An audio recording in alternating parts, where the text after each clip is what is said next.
To all senior citizens, narito ang update sa 10,000 cash gift distribution para sa mga seniors na umabot ng 80, 85, 90 at 95.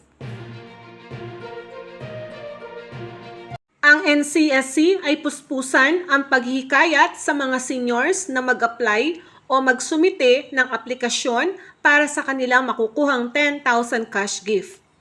Kung sila ay tutungtong sa edad na 80, 85, 90 at 95. Narito ang update as of March 31, 2025 para sa nationwide implementation ng cash gift distribution for expanded Centenarian Act beneficiaries. Mula February 26, 2025 hanggang March 22, 2025, ang total beneficiaries na nabigyan ay 7,025. At ang total amount na naipamigay ay 76,270,000 pesos. Cash gift distribution na nakaschedule noong March 24, 2025 at ito ay hanggang 3rd week of April.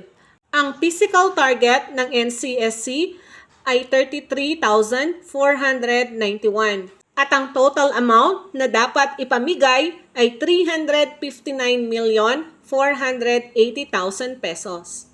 Kaya po sa lahat ng mga senior citizens na umabot sa edad na 80, 85, 90 at 95, magsumiti po kayo ng aplikasyon para dito.